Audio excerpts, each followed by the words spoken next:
welcome to Royally Unfiltered, the show that takes you behind the palace gates like never before. This is where tradition meets truth and nothing is off limits.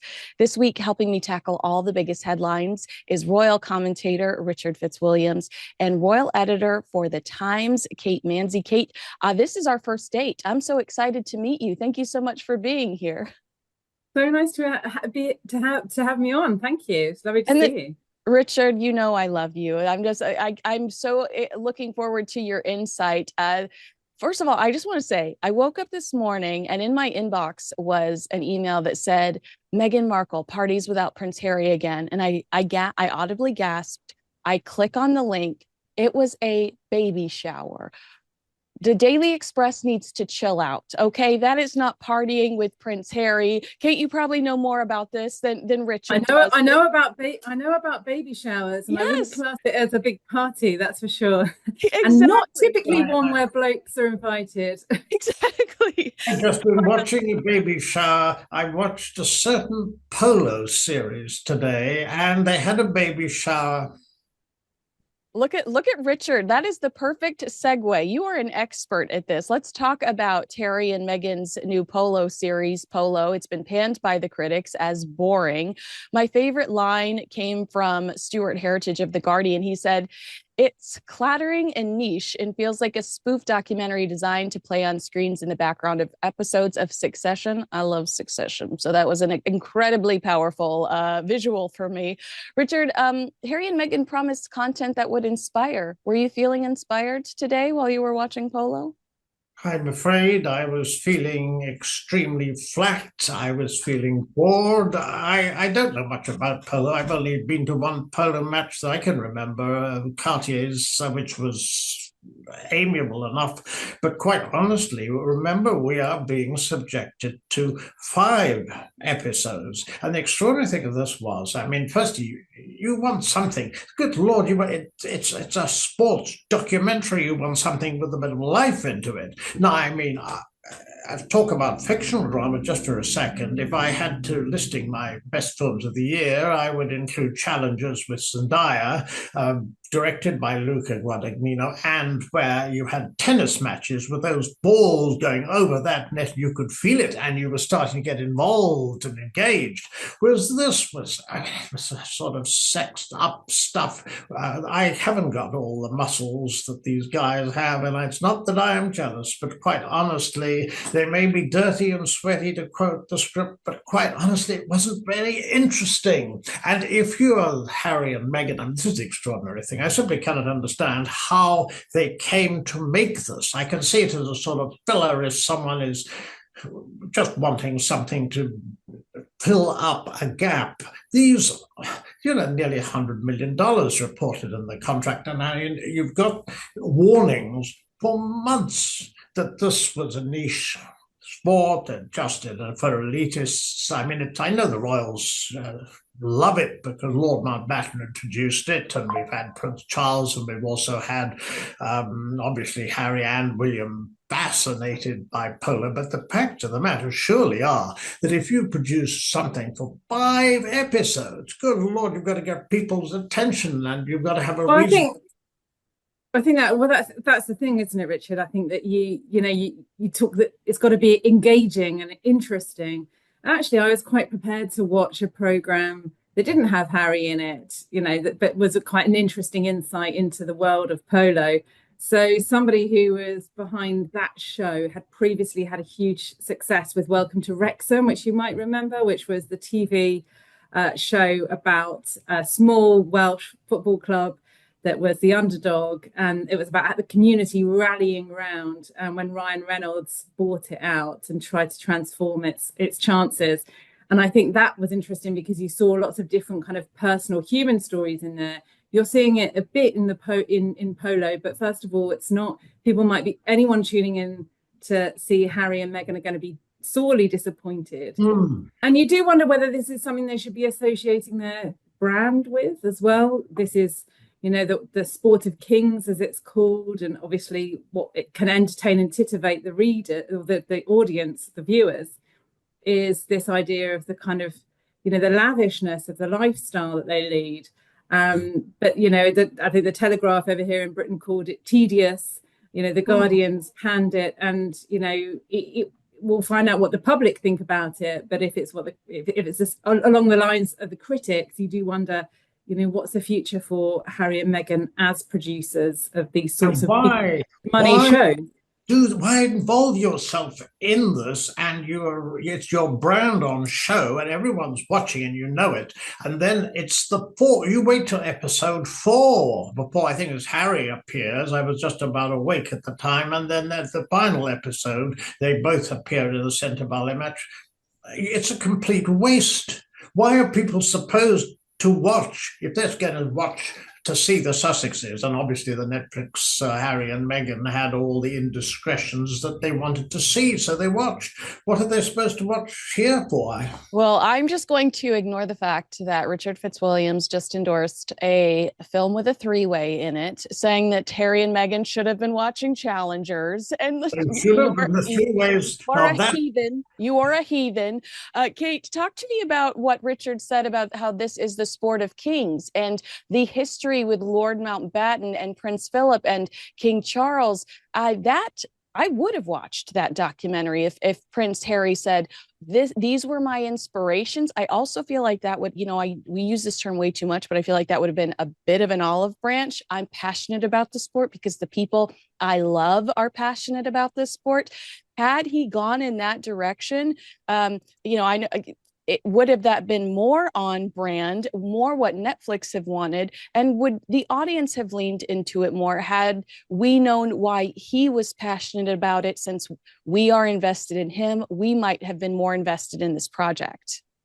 Yeah, I think that's a great pitch for you being the next executive producer of one of these big shows, because that would be a show that a lot of people would want to watch, because it would talk about the history of it all. And it's interesting. I think William and Harry obviously have grown up around horses. They're able horsemen, and they've taken part in polo. I think as they've got older, they've been a little bit conflicted over the fact that it's an elite sport for the very, very rich. Children in our country aren't growing up playing polo in their spare time, most of them. So, but they do know that when they go and do these polo matches, they can earn millions for charity, and that's why they continue to do these matches. So I think with Harry, it's interesting because the program delves into the kind of father-son dynamics of the polo players and a father who actually is kind of the owner of the team, but not really kind of addressing the elephant in the room, which is his own family dynamics. Had we known about the history of it, the royal family's history with the sport, as it's known, the sport of kings, I think that would be fascinating, really interesting. But what we've got is what it feels to me is a watered down version of whatever Netflix were promised and signed into to begin with. Netflix is really good at taking a niche sport and making it super fascinating. I'm not sure if they've achieved it with this. And I also wonder when they see the audience numbers, very, very important contract up for renewal next year. And you're just wondering whether Netflix, after all, when they had Harry and Meghan in contract before, they were promoting The Crown. That no longer applies. And indeed, some of that is absolutely embarrassing, especially with the scandals that now surround Mohammed Al Fayed, who was portrayed as a rather cheerful, discriminated against foreigner, a very, very likable figure on the whole, albeit a bit tough. I mean, that is just disgraceful now. Well, that's the next season. That you're just pitching that now they're just going to walk in and say, well, we got to make some new content.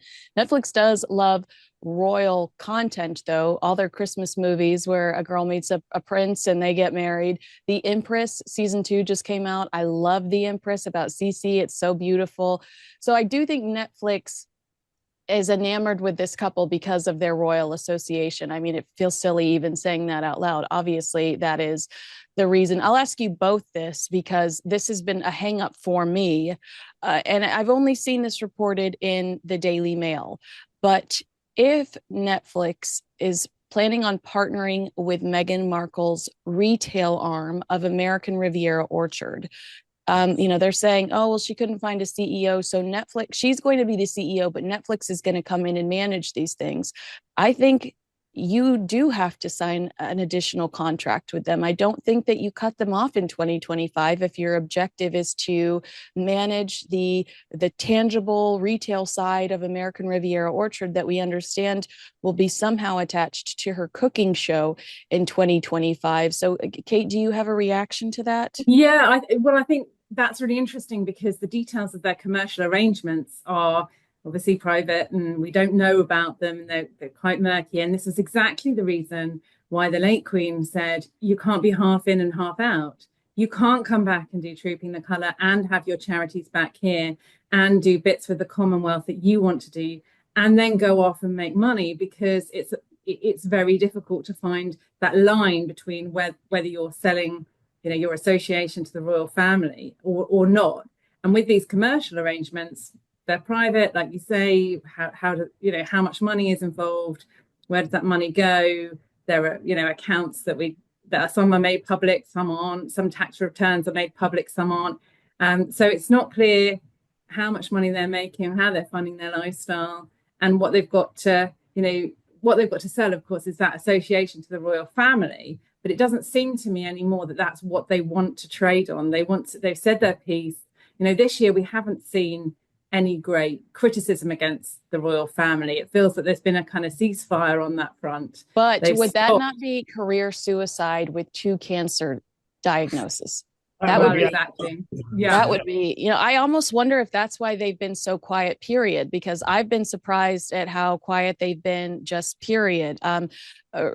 Richard, I'd ask you regarding the Netflix contract, because, entertainment, I know, is also one of your spaces. There is the option that they re-sign Harry and Meghan, but at a much lower number to continue with the American Riviera Orchard, just to see how that goes. But we probably would not get that information unless somebody squeals. That, it would just, all the headlines would be Harry and Meghan back, Netflix are back. But we would not know that Netflix was like, honestly, the return on investment really wasn't there. But to save you the humiliation of being fired by another huge entity, we're going to give you a much smaller number. We'll see how things go. And hopefully American Riviera Orchard takes off. Might that be an option?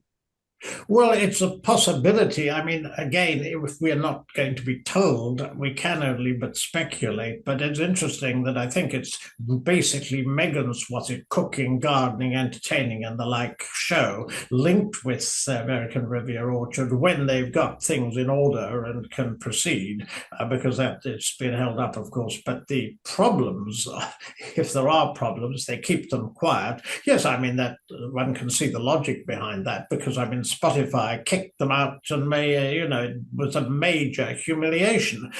Well, they kicked them out, but it was very carefully stage managed. I think it was very well choreographed. It sort of come to a mutual agreement and a mutual understanding, things like that. But so there was language around that. But if Bill Simmons was in trouble for saying what he did, he's an executive at Spotify. Bill Simmons wouldn't still have a job because his contract just came up. So I think that I can't believe Bill Simmons did not get in trouble for saying what he did. And he continues to talk about Meghan on his podcast. Last week, they were very vulgar about Meghan on his podcast. So you're absolutely right. That was incredibly stage managed, but we know it was stage managed because they allow Bill Simmons to pop off about them. But the truth behind the scenes, and you find that a lot with the Sussexes, and look at the people who have criticized them. They're often the big boys, right? They're the people who are the powerful executives. When we've heard these sort of negative comments about, Harry, and let me tell you, over drinks one day, what he said to me on Zoom, and all these kind of these comments about what really was going on in those negotiations, they're not coming from the little guys who worried they're going to be sued, who signed 5 NDAs or whatever it may be. And that's really interesting. And I think it's telling. But they, better than me, obviously, what Hollywood's like. And they're going to find that if they get a reputation of being hard to work with, that's going to be tricky. How many have they fired or have left or have removed themselves from their service? I think we're around about the 1920 mark, aren't we? Because they're notorious for being difficult to work for. And the piece in the Hollywood Reporter, which highlighted that, and then it was a second piece of somebody supposedly working for them. I mean, that wasn't helpful as far as the image is concerned. Well, yes, but the producer of this Polo series has gone out of his way to say that they were incredibly pleasant and they were very good collaborators. I thought him utilizing the word collaborators, I thought was very interesting because that is one of the biggest arguments. Oh, they're not collaborators. They get their way or you get the boot. I want to reflect a little bit. I know we've talked so much about Harry and Meghan. I'm sorry. I won't go through all of these other questions because I don't want to take up too much of your time, and I'm so grateful for it. But Kate, this is the first time I'm talking to you this year. Richard, I'd love some of your feedback about the last year. Uh, if we could go back to January when Buckingham Palace revealed that King Charles had undergone treatment in the hospital for an enlarged prostate.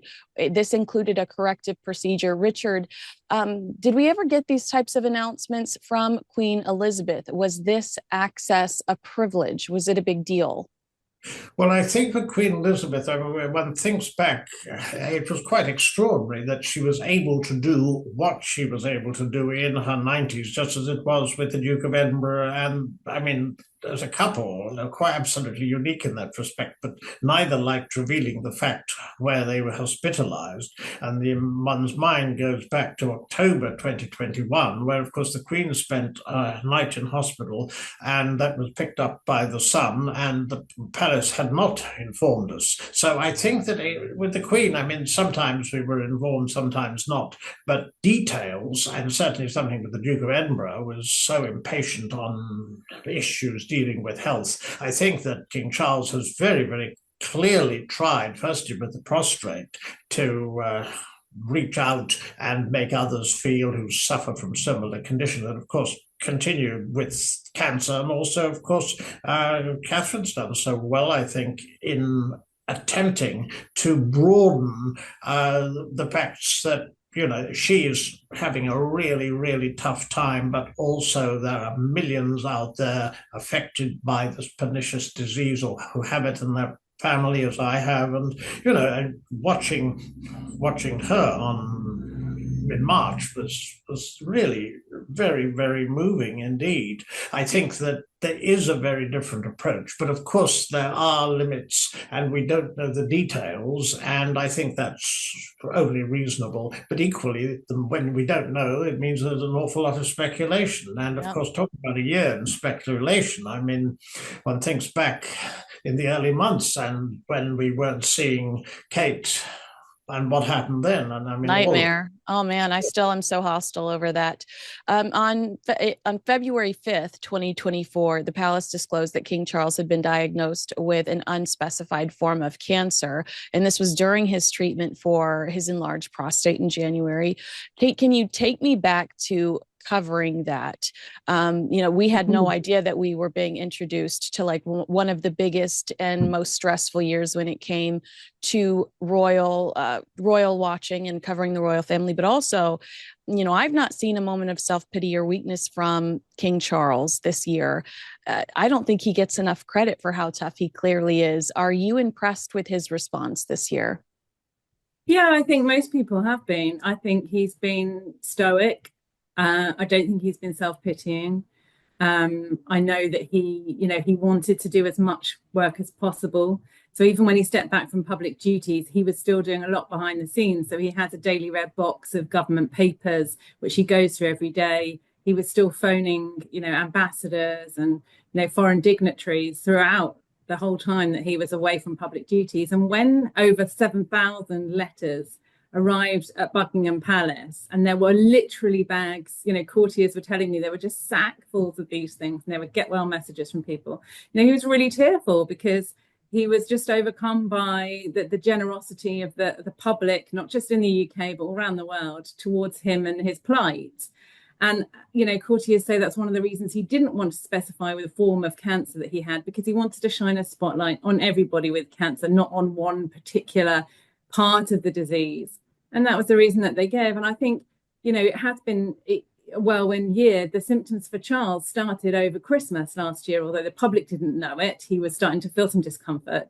And then in January, they announced that the Princess of Wales was in hospital and had successful abdominal surgery 90 minutes later. So, just an hour and a half later, we were told the King would also be going into hospital, the same London clinic in Marylebone, the following week to have his own treatment for an enlarged prostate. Now, of course, since then, we found out that cancer was found in both cases.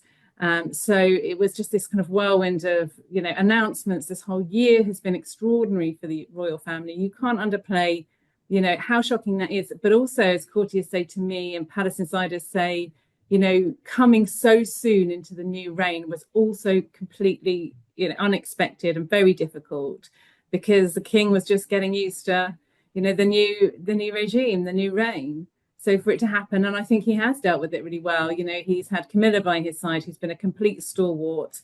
Obviously, we know she's had a recent bout of pneumonia. She's had to step away from duties. But at the beginning of the year, William was away looking after Kate, rightly so. Charles was away from public duties. And we saw Camilla front and centre of the royal family.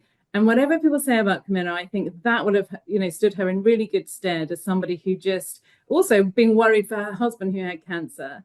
I think that's quite commendable. Yeah, when I am the number one fan of Catherine, the Princess of Wales. I love her. But I did feel like, we now know Time Magazine's Person of the Year is Trump. But when we saw the suggested individuals, obviously, yes, Catherine, yes. I mean, look at what she put up with this year. But I also felt some sympathy towards the King. And I mean, now that you mention it, Camilla, Prince William, I think because we love Catherine and she's so young and has these small children, a lot of focus is on her, but I really sympathize. King Charles still has cancer. He's still showing up. He's still, he's still having treatment every week. Yeah, I mean, like, we have got to acknowledge that this man wakes up every day with one objective, and that is to work. But you know what? I think the work keeps him going as well. Yeah. So it's a kind of double. He does get up and do the work, but I think he loves it. So I was at the palace yesterday for an event where the military wives choir sang a song which had been made in honour of his birthday, which was last month, of course, in November, when he turned 76. And he was there to see them sing that. And, then they had, they sang "We Wish You a Merry Christmas" with the palace choir. And it was lovely. In the music room at Buckingham Palace, this place is stunning. There's a chandelier and these beautiful carpets and drapes. And afterwards, he was talking to one of the women in the choir, and she said, she came from Jakarta. I was speaking to the president there the other day on the phone, and it was just he's really on it, and I think he lives for it. He loves it. And the Queen says herself, actually she's trying to rein him back sometimes from doing too much, but he won't be told. Apparently, he's having a half an avocado or some such for lunch. I think we're now reading that he's, as a workaholic and someone who, his whole life, who's the longest serving, and world knows Prince of Wales, and suddenly you find short period into your reign and you've got, you're fighting cancer. And not only that, but of course, with the most high-profile royal family in the world, with the obsessive interest that there is in everything that the monarchy does. Of course, every time he appears, and of course, when Queen Camilla has pneumonia, as we discovered, the pressure is, or must be, absolutely intense, because after all, everything, every single thing that's said, or whether you're seen sitting down and you shouldn't be, or weren't expected to, or you weren't at a greeting and so forth at the state banquet for the Emir of Qatar. Apparently the Queen didn't attend the greeting of the guests and so forth. But every single thing under the microscope. So it's adding extra stress. But yes, I agree. It's also so delightful to see King Charles on walkabouts. He seems to take genuine pleasure in this. And of course, if you're reined in, and, it must be very, very difficult. Also, even more difficult, the planning ahead, because, Dowry is supposedly months ahead. How can you? It's very, very tricky, especially if you're undergoing treatment. And I thought particularly visiting Australia and Samoa, and of course, success, I think it was, of Chogham, the way he ceased treatment, to be able to do that. Hopefully, it won't be too long before he and the Queen are off, at least somewhere. The talk of Italy, and also possibly at some point we must hope that William and Catherine are able to move in that direction, because nothing, absolutely nothing, would be more valuable to the royal family than this wonderful projection of soft power, which I think is so significant. I know we haven't got this We down, saw but that, didn't we, with Donald Trump and Prince that's what William's I was, meeting with yes, I Donald was, Trump at the weekend. Yeah, I mean, in South Africa, I was there with Prince of Wales. He said that very much himself, that him and Catherine are hoping to do more foreign trips together in 2025. So I think, watch this space. Hopefully the princess is well enough to be able to get back on that kind of world stage, if you like, because Go ahead. they're such an impact. You're absolutely right. I mean, I was thinking about how excited I am over here to watch the Princess of Wales Together at Christmas concert, and how strange that I'm sitting in Los Angeles, California, eager to watch what's going on over there. She hosted her 4th annual Together at Christmas carol service this month. This year, she asked people to contemplate on the importance of love and empathy and how much we need each other, especially in the most difficult times of our lives. Kate, the Wales family could not be any cuter. Even you talking about the potential of future royal tours, I just get so excited. The flirting that we continue to see from Prince William and Catherine, sometimes it'll be like like a light pat or a look or a whisper. We love to see those things. But when it comes to the entire family, throughout Prince William's life, we have read stories about, the pressure he felt on his shoulders at a young age, him, not really loving some of the responsibility that was inevitably going to be thrust on him. I don't see any of that dread in his children. Do you? Do you see any? It seems like they are just carefree and joyful and have no idea that the entire world is looking at them. Well, let's hope they don't. I think Kate and William, I was there at Westminster Abbey when they had the carol concert, because it's obviously pre-recorded, so the world will see it on Christmas Eve, but it's recorded on the 6th of December. And it was really a really, truly lovely service. We saw Kate come about an hour before it began, and she met performers and guests. Then she went out the front to greet William and the 3 children who arrived. And I think just, the way they're so natural with one another, obviously, but Kate and William have built that life very consciously to put the children at the centre of it. So they live in Windsor now, they're away from London, they have, breathing space. And I think that everything they've done is to try to kind of protect the kids in that respect. We talked about earlier in this conversation, didn't we, about the speculation that happened around that kind of news vacuum. And we knew that Kate had the operation, but that the details of the cancer had not yet emerged. And there was all sorts of awful speculation, conspiracy theories, and so on. And I think when she actually came and did that, what's sort of we now know as the bench video in Windsor, where she told the world, that cancer had been found. The reason for it, of course, was that they had to take time to consider a way in which they could explain it to the children that wouldn't terrify them. And again, they come first. The children come first. They'll break it to the public in their own good time. And I think that has got to be such a great kind of foundation for them as a family, for those 3 growing up, because they seem to, by all accounts, to be very well adjusted, lovely children. And Prince George, we saw there was a kindness tree at the Abbey where you were encouraged to write on it the name of somebody who'd been kind to you this year. And he wrote, a big thank you to Grandma and Grandpa, the Middleton parents that had helped play games with him this year. And we saw that in that 3-minute video that the princess released in September, when she said that the chemotherapy had come to an end. That is so sweet. I just am so in love with him. Richard, we've only seen bits and pieces from the event so far. Did you think Catherine looked confident and peaceful? And also, has your opinion of her changed this year? I mean, she seems like, to me, I'm like, what a courageous individual. I would have gone and hid in a hole if I saw half the things that were written about me on the internet this year. I mean, I have. It's horrible. It was so ugly. it was almost unfathomable. But then, of course, who would have believed, as we've been saying, that 2 senior royals will be in the same hospital at the same time and also fight cancer? I mean, I think that Catherine's done amazingly. I think also regarding looks, I mean, this, of course, again, is part of the pressure because you know very well that the Kate effect. She's had a tremendous influence on fashion.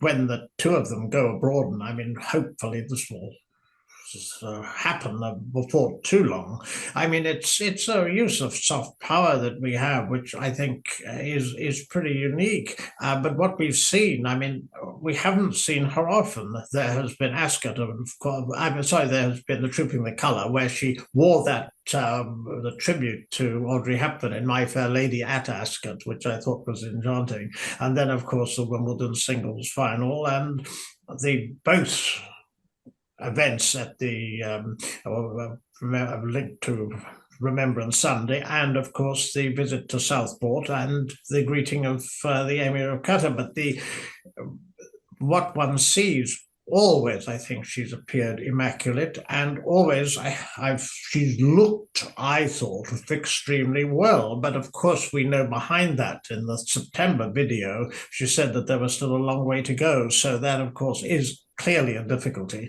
and it's also a problem releasing what's going to happen when, hence the fact that speculation continues in all its sorts and forms, which we saw in the beginning of the year, which was so unfortunate. But I think it's, we're looking forward to seeing, obviously, at Christmas, and the famous walk of St. Mary Magdalene. It is extraordinary that our royal family has got this more or less the only such family where there's more interest with the King's speech too, which is going to be fascinating. I'm sure it will link to the royal year and possibly to dark events throughout the world, and also, of course, the Christmas message that tends to come with it. So I think that she's done amazingly. I think that she's looked tremendously well. But if you think of the effort behind the appearance, and also, as Kate was saying, bringing up a family at the same time, and the Middletons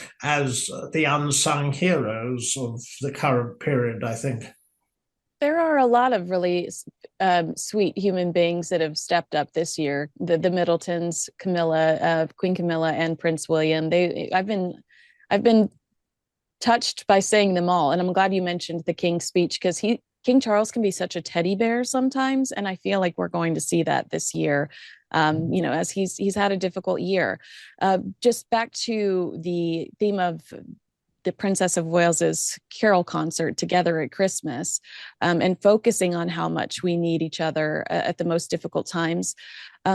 Kate, Harry's absence has become less alarming over the years. Will there ever come a day where we abandon the idea of a royal reconciliation? Because here in the States, no matter what the event is, the first thing I'm asked at 3 o'clock or 4 o'clock in the morning by these people in Texas or wherever is, will we ever see Prince Harry show up there again? Or, you know what? And I sometimes I just go, guys, this is not what is on anybody's mind anymore. Well, it's interesting you should say that, because I've been saying for a while that, we've moved to a point where it's sort of accepted now that he doesn't speak, with the rest of the family. So last time he came over, the story was, will he meet the king? Will he not meet the king? The story was not, will he or will he not meet William? Because that ship has sailed. There is no suggestion now that they're going to meet, that no one even thinks it's a possibility that they'll meet. Will the king be reconciled with his son? I mean, there is a relationship there, and there's deep affection, obviously, on both sides. Harry was very quick to come over when he learned his father had cancer. He was on the first plane out, much to his credit. Didn't have much time with his father, but nevertheless was grateful for the time that he did have. And I think it's going to take a long time before Harry, if indeed he wants that relationship back with his brother. But I think that rift, unfortunately, is extremely, extremely deep, and it cuts deep on both sides. And it probably seems tougher this year for Prince William, having to navigate so many tough issues without his brother, because I really sympathized with him in his shoes. He lost his mother at a young age. He doesn't want that for his children. And that must have been tough this year to even have to fathom that for 1 second. And there's only Yeah. one other person in the world that knows that feeling, that like you do, that you have actually communicated about this with. And that person, you don't trust them and they're really not available to you. Do you think that, I know that there are reports of anger, but do you think that there were ever moments of real sadness for Prince William this year that he did not have his brother's support? I'm not sure this year, but I think certainly after Spare came out, there would have been anger and deep sadness over that relationship and how sour it can possibly go for your brother to write a 400-word book, which, you know, continually criticizes you throughout. This year, I genuinely get the impression, you know, William in South Africa for his trip to Cape Town said that it was the hardest year in my life, you know, that it was brutal, that it was dreadful, he said. And for that, for somebody who lost their mother at age of 15, for him to say this is the hardest year, you know, it really gives you some insight into how difficult that could have been. Of course, you know, fears for his wife, but also, you know, hoping to keep the family together, worrying about, you know, his children as well. So I think, you know, honestly, I don't get the impression that Harry has been on his mind much this year. And again, that's sad as well, because we all like to think there's only one person who really knows what William's childhood was like, and that's Harry. And like you say, he's just not available to him, and vice versa. So it does seem sad, but you know, William's very lucky to have his wife on the mend by all accounts. You know, we've seen her last week, and we'll see her, like Richard says, again at Christmas time with the rest of the family. So I think that truly is his focus this year. I don't think he has the emotional capacity this year to be worrying about that relationship with his brother now. I think he's just completely focused on Kate, on doing the job, doing his duty, you know, hot-tailing it over to Paris for that world leaders event when they reopened Notre Dame at the weekend, meeting Donald Trump. You know, he's growing into this statesman role as well. So he's got a lot on his plate. You know, he mentioned when we were in South Africa, he felt that he had a lot of plates spinning this year. And I think that's it. You know, he's the man with the juggle, right? And I'm just not sure there's any bandwidth for him to worry about Harry this year. That's a great way to put it. I watched an interview or a discussion with you where you talked about that beautiful portrait of Harry and William, where they're in their full dress. I believe they were in military outfits. Is it, or was it Texas? I love that portrait. Yeah. And we just will never see that again. But you know what a beautiful piece of art that is. And that is probably my favorite picture ever when it comes to royal portraits. Yeah, it's lovely, isn't it? It's a really telling kind of snapshot of the both of them. I say snapshot, obviously it's a painting, but yeah, I mean, look, you know, as long as they're both breathing, there might be hope for the future. But I think that's a long, long way down the road. That's your Christmas spirit talking, but I support it. Richard, this has been without a doubt a horrific year for the family. Do you think that Prince Harry and Meghan Markle have regrets this year? Do they? I mean, I was really disappointed that they could have walked a carpet for a cancer charity here in the States. I mean, there were a million teeny tiny little things they could have done to kind of acknowledge the stress and strain going on the other side of the pond. And there was really, I mean, Kate, you're absolutely right. Prince Harry jumped on a flight and went over to see his father when he found out about it. But otherwise, they've been pretty mum. Yes, the problem, of course, of that visit, yes, he jumped on the plane immediately, as we know, and they met for something between half an hour and 45 minutes, depending on what you believe. But the optics of that, again, all the speculation of where he stayed, all the rest of it, and then the second visit, and the rather extraordinary fact that Harry's spokesperson put out the fact that the King's diary wouldn't permit them to meet, and then the King meets David Beckham and so forth, and the optics of that were just decidedly weird. It's so difficult looking at it, the issue of regrets. I'm sure that he has some regrets. Meghan are very different question. Of course, we don't know, but I strongly doubt it. But if you're brought up, I mean, if your father's got cancer, naturally, the fact that he flew over immediately showed that he cared. And he cannot but think occasionally about his father and about that situation. Indeed, they may, who knows? We don't know if they're in touch personally or if in what way they might be. You get the impression that when he came over, the way that all that was handled was extraordinary, especially as he stayed in a hotel, not a palace, all linked to this business of security. We obviously, with he was invited to stay at the palace though, and decided to turn it down.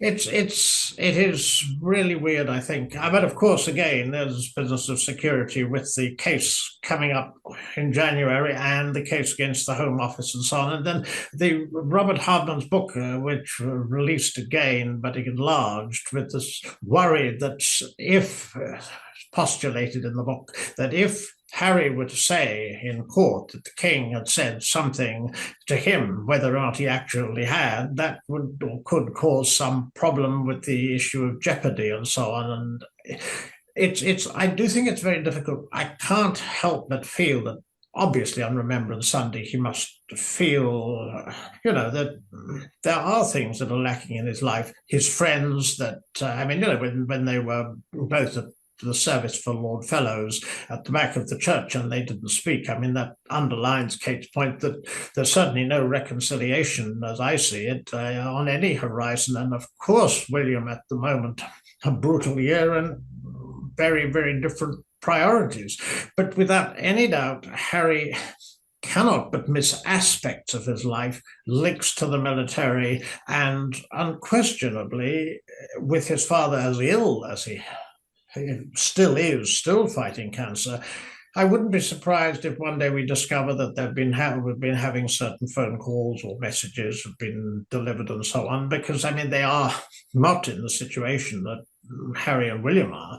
But so I would have thought he definitely would have regrets, and certainly friends. His relations with the Spencers. This is a matter of some interest. Don't get me started on that. Poor Karen Spencer. Don't get me started. Well, there's also Portugal, and that's a rather strange event. And of course, there's also the possibility of, albeit in my opinion, a very, very remote possibility that the Trump presidency might open up issues dealing with visas. But I would have thought Harry did have regrets. I would be very surprised if Meghan had many, if any. This is my last question. Thank you so much for your time. I'm so sorry that I've taken so much of it. But I do want to say, Kate bringing up Prince William making that statement about the brutal year. I have forgotten about that already.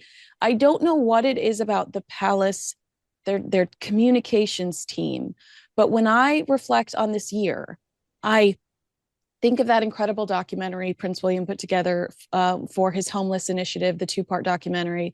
I'm excited about the Earthshot documentary that's coming out, which he will appear in briefly, but it's really fixated on some of these very clever innovators that they have found through Earthshot. I think about the Earthshot Awards. I think about his biodegradable shoes. There is some that their communications team has done an incredible job of elevating Prince William this year. I think about him shaking hands with Donald Trump. I am not fixated on the pain around Prince William this year. But if you were to ask me to tell you specifically what Harry and Meghan's trips were for when it came to Colombia or Nigeria, I stumble. I'm practicing it enough to where I can go, well, children online, children safety online, children safety online. But there is something that the Palace communications team has just absolutely nailed around Prince William, and we know what causes he's championing. We know where his passions lie. Yes, he's got problems at home, but I'm very impressed by the fact that my initial instinct when I think of Prince William 2024 is all of these professional wins. And I don't know what the magic potion is there, but someone in Hollywood that is representing Harry and Meghan, they need to study that, because I can't say the same for Harry and Meghan when I reflect on 2024. And I saved the best for last. On Prince William's. Oh, go ahead. No, please respond. No. So I was just going to say, no, I agree with you. I think, also it's coming from William. We hear about him sending WhatsApps to his team and things like that, and he's very much on it. He's very much kind of in control of everything as well. And I think he just has a very good idea of what he wants to achieve. and he doesn't know how much time he has before, it's him wearing the crown. So Yeah. he needs to make the most of this time. And then this year was completely unexpected, of course, but I think that's, he he's been very confident about what he wants to achieve this year, and that's come through with the messaging from, yeah, like you say, from his great comms team. Well, also, I think it's to your point, the fact that he is above the fray. He's no longer dealing with the messiness or the drama. Like you said, he's not thinking about it anymore. He's clearly focused on the health of his wife and his family, and he's focused on what he can accomplish today in the position as the Prince of Wales, and he's focused on the future, what is potentially going to come. But the past is the past, and that's why you're seeing him excel. And that's why I think you see the Sussexes continue to kind of flounder, because they still talk about what happened back then. They are still fixated on some of the things that happened 5 years ago, and Prince William is not. And that's really an important difference, I think, in their behavior over the last few years. Okay, this is mostly a you question, because I don't feel like Richard Fitzwilliams has Taylor Swift on his iPad or on his iPod Nano. He may surprise you, Kinsey. He may surprise you. I mean, my fondness for pop. I mean, my attendance. So where I was editor of International Who's Who, I fought and failed because I was vetoed by others. This is the only time that this happened, but it did happen. I wanted to put all the Spice Girls in, and I would have been absolutely right. You look shocked. Of course I did. I've been to a Spice Girls concert. Now I'm sure you would have if you could have. Wow, I love that. I would definitely go to a Spice Girls concert, reunion concert with you. One of my favorite moments this year was on Prince William's 42nd birthday. He brought his two oldest children, Prince George and Princess Charlotte, to Wembley Stadium to see Taylor Swift perform. The Prince of Wales was seen dancing to Taylor Swift's Shake It Off. The video immediately went viral. My insides are like roaring right now, remembering those dad dance moves. Kate, what was your reaction at the time? Was it not just, you're right, we were in the midst of a tough year, and this was just such this was just such a blissfully like happy moment for this family. Yeah, they were fortunately so far away in Wembley Stadium from the cameras. He probably thought that if they caught any of it, that it'd be quite grainy footage, which it was. But I think, the palace and the kind of machine, I know it's one of Harry's favorite topics, the machine around the palace and all the men in grey suits and things like that. But the kind of the machinery of the palace and how it works, and their plans to put out reassuring messages and statements and videos and all this sort of thing, nothing beats something completely authentic, like the Prince of Wales shaking it off to Taylor Swift on his 42nd birthday with his kids there, other members of the family and friends around him. And that's the reassuring image that I think we saw this year, that told you, actually, if he's able to go to Wembley and actually forget his troubles for an evening and dance the night away, he's not going to win any kind of Strictly Come Dancing prizes for those moves. But I just thought it was a moment that I think everyone enjoyed. That's such a good point. I remember too feeling that way. Okay, if he's that carefree, I think we're on the right path. Richard, what did you think about that video? Oh, I thought it worked. I agree totally with what Kate was saying, because it's when you have little insights like that. I mean, even though you don't know that there was a good chance of him being picked up, facts are that it humanizes, and it's a dreadful, dreadful year. So that I thought it was a charming touch. Oh, and incidentally, on the subject, I agree totally about William's documentaries on homelessness, for example, which was so good. Interesting that one contrasts what I've been watching with the Polo, where they hardly appear, with the fact that very specifically you could see that documentary, William made absolutely sure he was on screen a huge amount of time, and I think that's very significant. As, for example, Queen Camilla and domestic abuse, which I again thought she did brilliantly. Thank you so much for bringing that up. I'm sorry that I didn't. A royal commentator, Richard Fitzwilliams, and royal editor for The Times, Kate Mansey. Thank you so much for your time and excellent insight today. I had so much fun talking to you two. I hope that, thank you again. Thank you so much for your time, but I actually really enjoyed this. Like, this was It's a pleasure. Thank you. Thoroughly too much fun for me. Happy holidays. And I hope I get to speak to you two very soon.